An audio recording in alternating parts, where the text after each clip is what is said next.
Sur votre page, vous parlez de lui matin, midi, soir. Et puis quoi? Absolument rien. Mais je sais que vous avez fait le procès de votre vie. Vous êtes un on sait que vous êtes un de ses porte-parole. Il n'y a pas de problème. Vous ne trompez personne. C'est votre affaire. Je vous dis. Soyez le porte-parole. C'est vous qui l'avez dû en erreur. C'est vous qui l'avez dû en erreur. Alors, c'est le professeur. Laissez-moi qui a la parole maintenant. Je dis et je répète qu'il avait dû en erreur. Je répète mentalement. Vous levez le matin, après 2 heures, Maurice Kamto, après 3 heures, Maurice Kamto,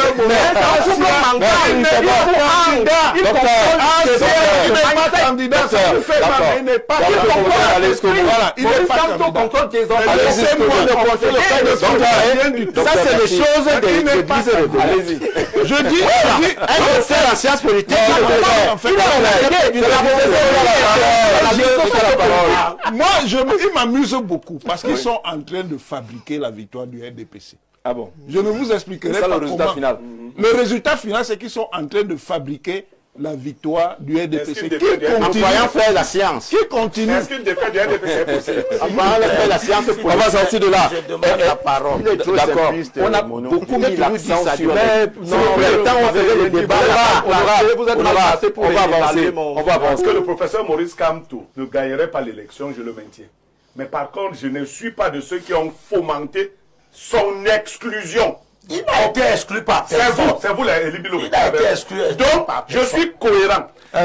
J'achève en disant à celui qui a dit que mon 15 plus, mon 14 plus 35. C'est un mauvais calcul. Non, c'est de la caricature. Parce que je vais lui ajouter, moi j'enseigne la logique.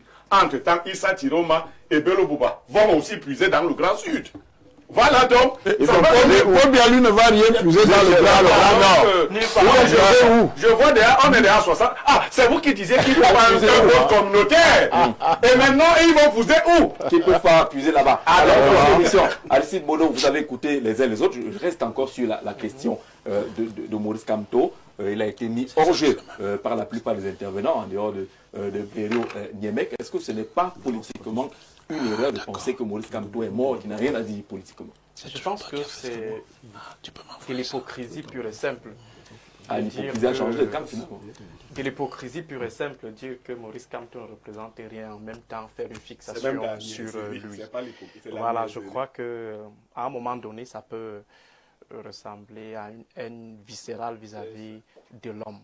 Je crois que Maurice Kamto, entre le 5 août et la publication de son communiqué, il a fait, je crois, plus d'1 mois, sans toutefois intervenir. Ça veut dire que sur les affaires politiques de notre pays, on avait même du mal à l'avoir au téléphone.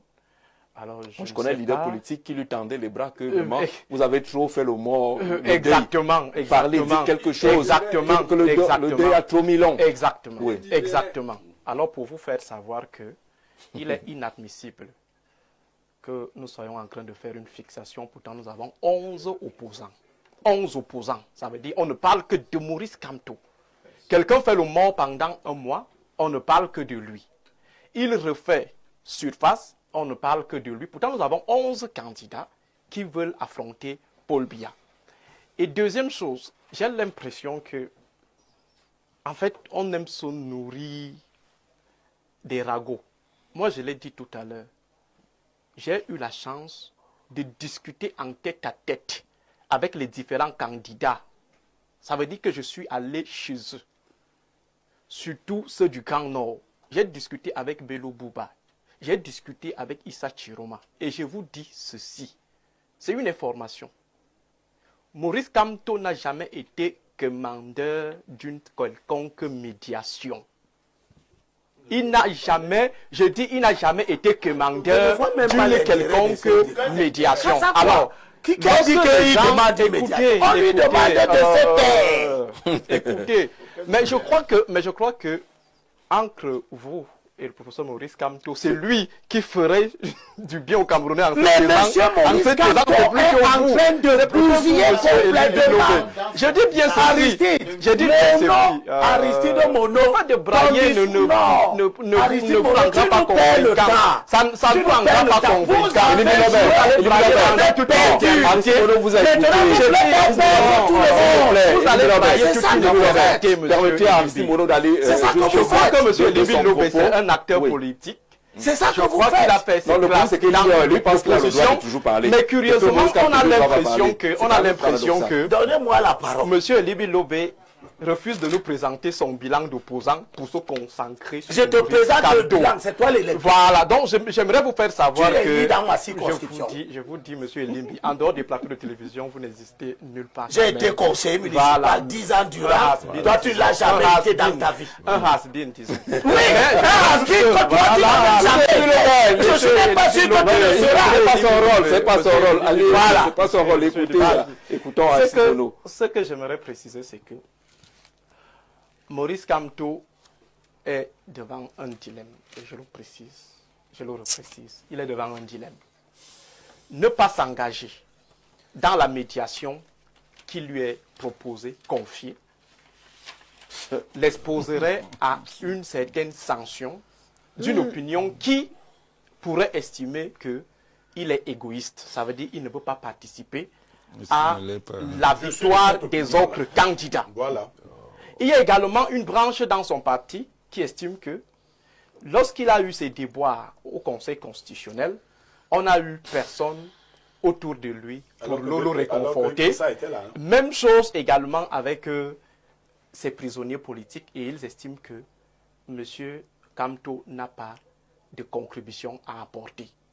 Alors face à ce dilemme, pour nous autres républicains, pour nous autres qui sommes soucieux du travail fait par ces différents militants pendant plusieurs années, pour nous autres qui pensons que ceux de la région du Grand Nord qui estiment que c'est l'heure du Grand Nord, alors pour nous, il est important que Maurice Kamto puisse jouer un rôle important. Le professeur Mathias Owonangeni, l'un des fondateurs du MRC, il a dit tout à l'heure qu'il y avait pas assez de temps pour construire une certaine base programmatique consensuelle. Il faut, comme les militaires disent, c'est le terrain qui détermine la manière. Alors, monsieur Mathias Owonangeni, allez à la source, questionner les différents acteurs, partis au consensus pour leur demander quelle est la base de votre consensus. Peut-être vous avez vos données académiques, livresques, mais allez sur le terrain. Mais je vous donne un indice. Le propos de l'évêque de Yagua. C'est ça, je dis bien le propos de l'évêque de Yagua. À un moment précis de l'histoire d'une nation, monsieur Mathias, tout ce que vous allez raconter à l'école, ça ne fait absolument rien. C'est le pragmatisme. Vous êtes sérieux? C'est ça le pragmatisme. Parce que, en fait, les alliances que le RDPC a eues avec les acteurs de l'opposition depuis 1992, je ne sais pas s'il y avait une certaine affinité programmatique ou idéologique. Alors, c'était tout simplement du pragmatisme pur et simple. Et le député veut que Maurice Kamto vienne avec des documents ou des potentiels documents venus présenter au RDPC que bon voilà ce qu'on s'est dit. Mais c'est naïf quand même. C'est-à-dire que vous faites preuve d'un... Comment on appelle ça? Ce que vous faites là, c'est du sophisme. C'est sur le plan intellectuel. Et c'est tellement simpliste, docteur Mono. Non, moi je vous le dis. Non, laissez-moi parler. Je vous le dis. Vous êtes un simplisme écœurant. C'est moi qui vous remets. Prenez 45 secondes. Parce que vous m'avez cité. Je vous dis honorable. Vous m'avez cité. Je vous réponds en vous disant que vous allez souffrir de la présence de l'insignifiant, du ridicule, du malhonnête Maurice Kamto pendant plusieurs années. Ça, c'est vous qui le qualifiez comme ça, c'est pas moi. Donc, moi, je vous rappelle que actuellement, ce qui nous intéresse, c'est le peuple camerounais. Quelle est la position du peuple camerounais? Je vais vous dire. Si le peuple camerounais est pour une coalition, alors Maurice Kamto sera obligé de mener la médiation au bout. Si le peuple camerounais estime que, même sans coalition, il va apporter son soutien à un des deux candidats du non, Nord, non. cela se fera. Vous interrogez le Maintenant, peuple il y a camerounais un à quel problème qui moment est pour la fondamental. coalition. Une chose, Le peuple camerounais n'est pas appelé à un référendum sur la coalition. Une autre est de lui faire accepter Le peuple sa défaite souverain là où devrait laissez-moi normalement lui répondre en Vous allez répondre. différents candidats. Chef, oui. Alors, 45 En secondes. 45 secondes, docteur Moïse, vous êtes d'un simplisme écœurant. Le peuple camerounais n'est pas appelé à un référendum sur une coalition. Nous nous sommes appelés. Le peuple souverain est appelé le 12 octobre pour se prononcer sur l'élection présidentielle. Et il y a 12 candidats. Donc, quand vous... Alors peut-être que le référendum vient également dans le communiqué. Non, non, non. Vous voyez, la question va être simple. Jean-Jacques. Je vous relance, hein, je vous relance. Oui, je vous relance. Le référendum est un processus on le comprend très bien. Non, le référendum est un processus de consultation. Et vous prenez cette élection comme un référendum. Non, non, non. Voulez-vous continuer? Vous induisez ceux qui nous regardent en erreur. Vous êtes une chaîne sérieuse. Je vous ai dit ça. On est dans une chaîne sérieuse. Et je cite un acteur sérieux. La loi... Honorable, je ne parle pas de la loi. Le type dit, qui est sérieux à Kérémouna dit, prenez cette élection comme un référendum. Comme un référendum. Il n'a pas dit que c'était un référendum. Êtes-vous d'accord de poursuivre avec ceux qui ont géré et mal géré pendant 43 ans ou alors vous donnez la chance à quelqu'un d'autre? Il ne veut pas que les gens compliquent avec les théories. Il doit dire, Qu'est-ce qu'il doit dire? lui, il est candidat à l'élection présidentielle. Non, il n'est plus. Je vous dis ceci. Il a dit qu'il n'est plus. Il n'est plus. Il n'est plus, ça n'engage que lui. Il vous a dit ça. Je dis que vous a dit ça. Non. Il reste candidat. soyons sérieux. Vous faites la désinformation. Vous êtes battu, vous faites la désinformation. Et je crois que même Maître Akeremouna qui parle, parce qu'il est juriste, doit bien faire attention sur le choix de ses mots. Nous n'allons pas à un référendum. Nous ne sommes pas dans le champ du droit, monsieur. Nous sommes dans le champ.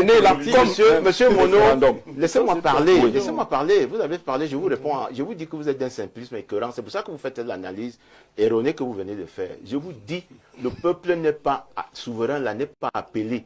Et je vous dis à partir du 26 au soir, si un candidat n'appelle pas Kamto pour parler en son nom, Kamto ne parlera plus. C'est ça. Vous qui êtes pragmatique, donc, sachez-le. Les derniers... Non. Quand on ne fait peur à personne, je vous donne une information, je vous dis que c'est comme ça que ça fonctionne. C'est-à-dire que si vous n'avez pas votre candidat consensuel, et si un candidat n'appelle pas, un candidat ne vous appelle pas, vous, docteur Mono, à venir parler pour lui, son temps de parole sera décompté. Alors, les gens s'expriment aujourd'hui parce que le temps de parole n'est pas encore compté. Quand il y aura la computation des délais et la computation du temps de parole, Maurice Kamto ne parlera plus que pour le candidat dont il a été à l'origine. Donc vous allez lui interdire. Non, c'est la loi qui... C'est la fait de communiquer, c'est la loi sur les réseaux sociaux. Non, il peut intervenir sur les réseaux sociaux. Il peut faire Non, ne soyez pas... Jean-Jacques radicalisme là-dedans. Il faut instruire ceux qui nous regardent. Ceux qui nous regardent doivent pas comprendre que Maurice Kamto ne va plus jamais parler. Il peut parler que si un candidat, la campagne électorale est destinée aux candidats. Il ne pas destinée aux gens qui viennent faire les commentaires ou bien qui nous disent que ils ont une responsabilité. Non, il peut parler sur les réseaux sociaux. On parlait de ça ici, pourquoi? C'est vous qui commencez par lui. Non, c'est vous qui est venu. C'est lui qui nous a invités pour un sujet. On éclaire ceux qui nous regardent en disant que la campagne que vous voyez là, elle n'est pas réservée aux commentaires des commentateurs. Elle est réservée aux candidats. Et je vous dis que vous allez souffrir, vous allez faire des commentaires. Non, on ne souffre de rien. On vous éclaire. On vous dit que le pragmatisme politique veut que les candidats ne vont s'exprimer que sur leur programme et parce que les temps d'antenne sont décomptés, y compris sur les chaînes, toutes les chaînes de télévision et de radio. Donc, il faut savoir ça. Il ne faut pas donner l'impression que quand il va venir, il va jouer un rôle. Quand on dit qu'il va jouer un rôle, c'est parce que les juges sont compétents. Ce qu'on dit que sur ceux qui nous interpellent là maintenant, on en parle ici parce que vous avez mis ça sur la table, vraiment. Personne, ça dit que ce n'est pas la tasse de thé des gens. Quand on se lève le matin, on s'en parle. Je dis que il va faire. C'est là où Jean de Dieu Moumou n'est pas d'accord avec vous. Non, Jean de Dieu Moumou n'est pas d'accord avec vous. Il veut vous afficher une sérénité. Non, vous voulez la limite. Jean de Dieu Moumou, il dit ce qu'il veut. Chacun est libre de son opinion. D'accord. Vous voulez réagir, professeur? Oui, tout ça, vraiment, permettez l'expression, c'est de la fumisterie. C'est vraiment de la fumisterie. On fabrique, on continue à fabriquer par la fiction. Des artifices même. Pas des artifices. Le poids de quelqu'un qui n'a pas une contribution dans cette histoire. Mais vous parlez de lui matin, midi, soir. Mais c'est parce que vous en sur votre page, vous parlez de lui matin, midi, soir. Et puis quoi? Absolument rien. Mais je sais que vous faire le procès de votre vie. Vous êtes on sait que vous êtes un de ses porte-parole. Il n'y a pas de problème. Alors, vous ne trompez personne. C'est votre affaire. Je vous dis. Soyez le porte-parole. C'est vous qui l'avez induit en erreur. Alors, c'est le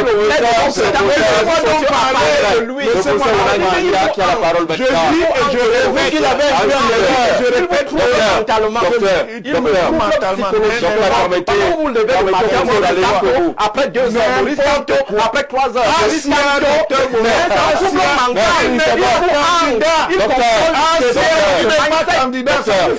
il n'est pas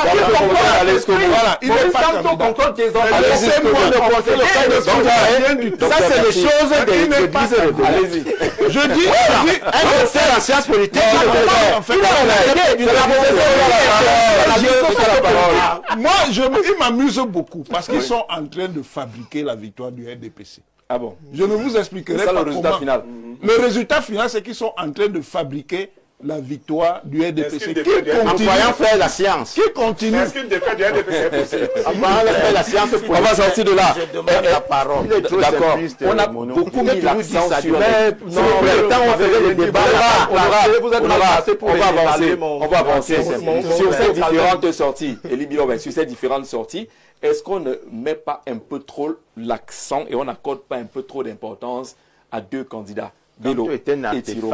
Oui, il faut leur accorder de l'importance parce qu'ils sont des éléments perturbateurs. Là, ils sont importants. Oui, tous ceux qui perturbent la marche sereine du processus politique sont déjà à prendre en compte. Je voudrais à cet égard dire à tous les amis du changement. Quel changement, Elibi? Toi, tu cherches même quel changement? Il n'a jamais été. Quel changement tu cherches même, Elibi? Dis la vérité pour cette fois-ci. Tu cherches quel changement? Tu es contre.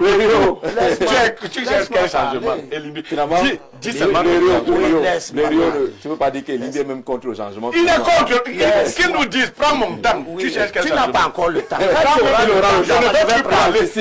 Tu cherches quel changement? Ok, laisse-moi, je parle d'abord mon temps, ensuite je parle. Parle-nous du changement. Alors, les fils du Nord ont-ils fait, n'ont-ils pas fait? Le président a-t-il abandonné le septentrion? David Bouton fait un pont avec vous. Vous chutiez sur le sujet concernant l'opposition tout à l'heure. Et puis on aimerait sur cette question, cette sortie du directeur du cabinet qui finalement est devenu un acteur politique. Majeur. Vous dites majeur. Voilà, un acteur politique considérable depuis un certain temps. Oui, sur la chute d'abord, concernant la deuxième thématique. Rapidement sur ce qui a été dit, avant qu'on embraye sur l'actuel sujet, il faut tirer un certain nombre de conséquences. Ces conséquences sont le résultat des trajectoires et des comportements et des postures d'un certain nombre d'acteurs politiques. C'est pour cela que j'ai insisté tout à l'heure en vous rappelant pourquoi nous, au CPF 2025, nous travaillons aujourd'hui pour la transition politique et entendez transition, réforme des institutions pour faire repartir le Cameroun de plus belle. Je ne vais pas revenir sur ce que les uns et les autres ont dit parce que nous estimons... Non, vous n'allez pas me prêter des mots, cher ami, parce que nous estimons il sera très difficile pour nous de penser qu'il y aura des repentis. Vous savez, nous faisons la différence au CPF entre les opposants et les contestataires, n'est-ce pas? Des ministres qui ont travaillé avec M. Biard, qui se sont retrouvés à un moment hors du gouvernement pour jouer les opposants, même si ceux-ci à un moment ont entraîné nos sympathies, cela l'était pour quelques raisons qui aujourd'hui sont connues. Et nous disons donc que cela ne peuvent pas venir nous remettre dans un itinéraire avec des agendas que nous ne connaissons pas du tout. Je lisais tout à l'heure un billet du ministre Bello Bouba Maïgari qu'il a accordé à Tchad 24, qui lui est formel par exemple. Il dit qu'aucune coalition, aucun consensus ne se fera en dehors de sa personne. Alors, il est formel là-dessus. C'est dans Tchad 24. Quand vous écoutez de telles positions, vous commencez donc à conjecturer, à vous dire certainement, l'un est là pour jouer un rôle, un jeu. Est-ce le théâtre? Est-ce qu'il y a des gens qui viennent avec des agendas? Et vous vous dites, ah, c'est moi qui avais raison, vaudrait mieux travailler à aller dans le sens d'une réalité qui veut que le candidat qui a le mieux les chances de gagner, de remporter cette élection, si on peut lui imposer une dynamique. Et notre dynamique, c'est la transition. Allons-y travailler, c'est ce que je dis. Maintenant, sur le sujet concernant le DIRCAB et son propos, chaque ventre a un nombril, n'est-ce pas? Ne nous cachons pas, nous sommes africains, chaque ventre a un nombril. Nous venons tous de quelque part. Moi, je suis du sud, je suis notable dans un village qui s'appelle Massamba Yemissem. Hein? Je sors de mon village, il y a 1 semaine et demie, j'étais remettre j'étais payé des frais scolaires, quelques frais scolaires, faire des donations pour l'école publique de mon village. Je suis la principale élite de chez moi, n'est-ce pas? C'est-à-dire que mon village, c'est Massamba Yemissem, c'est à 70 km des Bolova. Ce village n'a qu'une seule élite. Ce village n'a qu'une seule élite et c'est moi. C'est connu. C'est moi, la seule élite de mon village. C'est une élite intellectuelle. Essentiellement, ce n'est pas une élite matérielle ou je ne sais pas trop quoi. Et mon village, les ressortissants de mon village, jugent ce qui se passe à Yaoundé à partir de l'image qu'ils ont de moi. Ça veut dire que s'il faut envoyer un vote sanction, s'il faut se comporter politiquement par rapport à ce qui se passe à Yaoundé, c'est sur l'image qu'ils regardent de leur fils qu'ils ont envoyé à Yaoundé et qui aujourd'hui est docteur. Parce que certains entendent que leur fils est devenu docteur, ils se demandent pourquoi je n'y vais même pas avec des seringues. N'est-ce pas? Ils ne connaissent pas. Il faudra, j'ai expliqué à certains qu'en réalité, c'est le dernier grade académique, en fait, c'est le dernier diplôme qui existe en matière d'école. Et l'ayant dit... C'est au sud. Oui, c'est dans le sud. L'ayant dit, je mets donc cela en rapport avec ce que dit le DIRCAB. Le DIRCAB a parfaitement raison. Il a parfaitement raison de rappeler qu'aujourd'hui, il y a un visage que les localistes, c'est-à-dire les riverains, les populations locales, entendent à partir de leurs élites. Entendent voir à partir de leurs élites. Qu'est-ce que les populations entendent voir? C'est que ceux qui, parmi les leurs, sont arrivés à un certain niveau et qui ont eu la charge ou la grâce, parce que finalement un décret, une responsabilité, c'est une grâce de Dieu, d'occuper des fonctions à un très haut niveau, qu'est-ce qu'ils font de ces hautes responsabilités-là que le président de la République leur a confiées?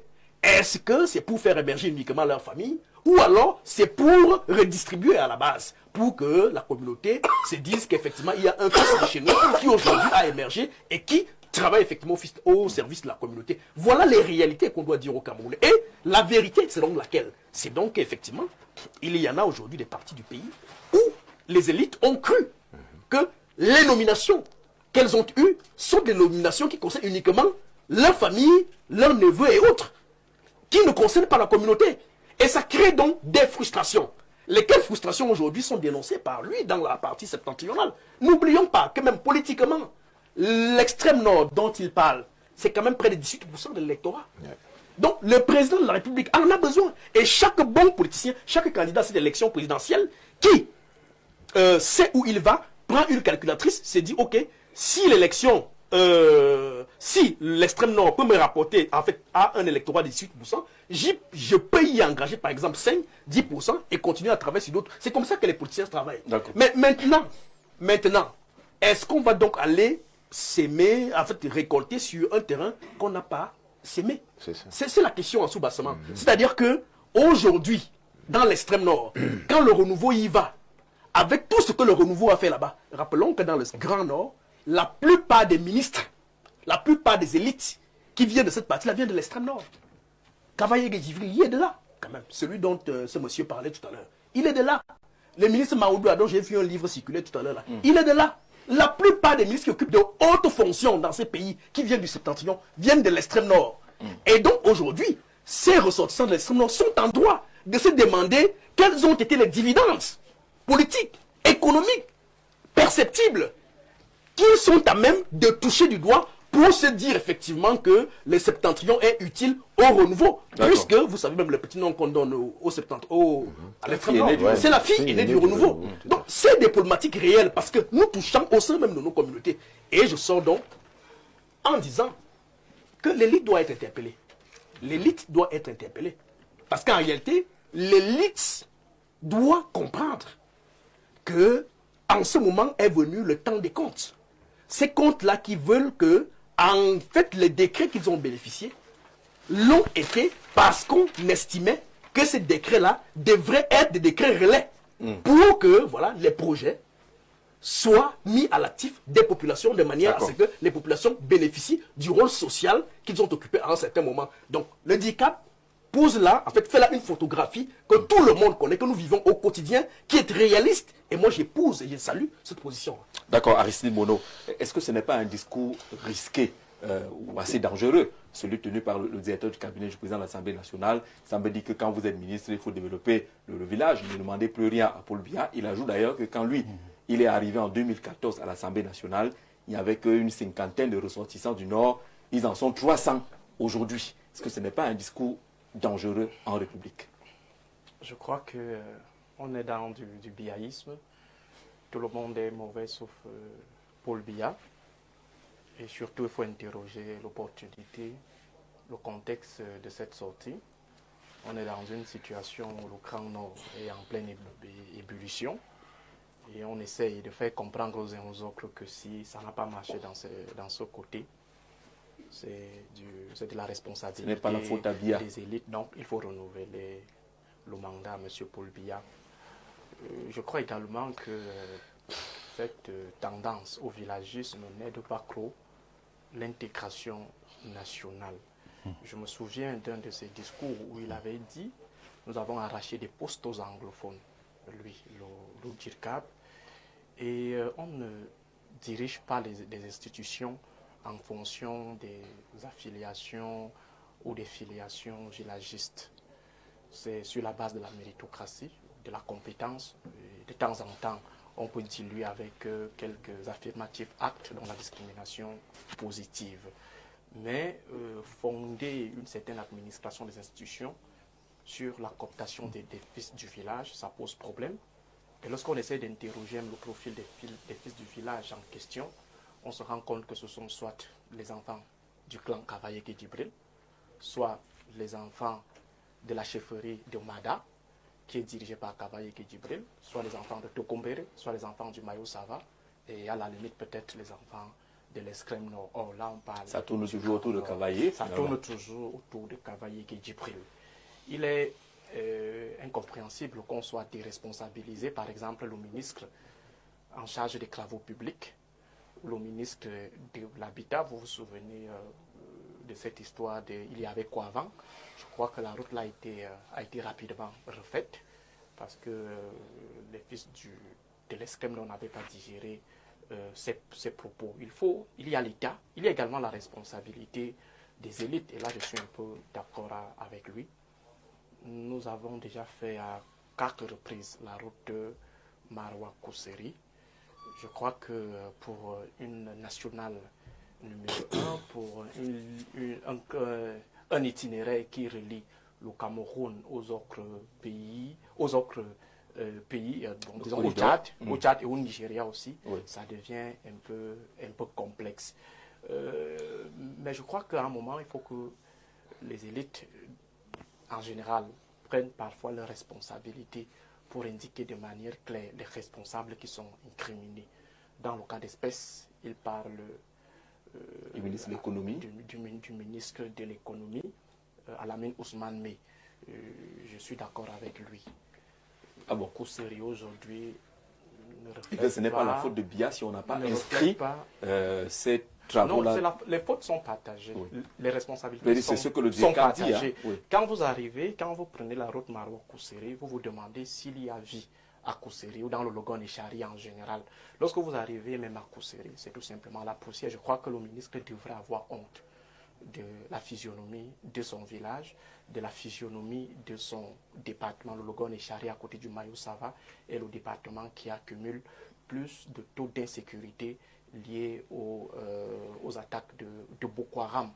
On se demanderait à quoi aurait servi en fait la cooptation d'un fils du village à la mangeoire si au final, après beaucoup d'années accumulées au sein de ce gouvernement, il n'arrive pas à produire un résultat probant pour les fils ou ses frères du village. D'accord. Mais ce que je dirais pour chuter, c'est que M. Paul Biya, peut-être qu'il a pensé que la politique du manger ensemble communautaire allait permettre un développement assez rapide des différentes contrées. Je crois qu'aujourd'hui, à la lumière des différents résultats, s'il est encore à la tête de cet État, qu'il fonde son action non plus sur le manger ensemble communautaire où on donne au fils des coins, des communautés afin qu'ils aillent manger avec leurs frères, qu'il fonde désormais une action sur la méritocratie ou une action où tout est pensé à partir de l'État. Et si on est dans un système d'État fédéral, à partir donc, des États fédérés. D'accord.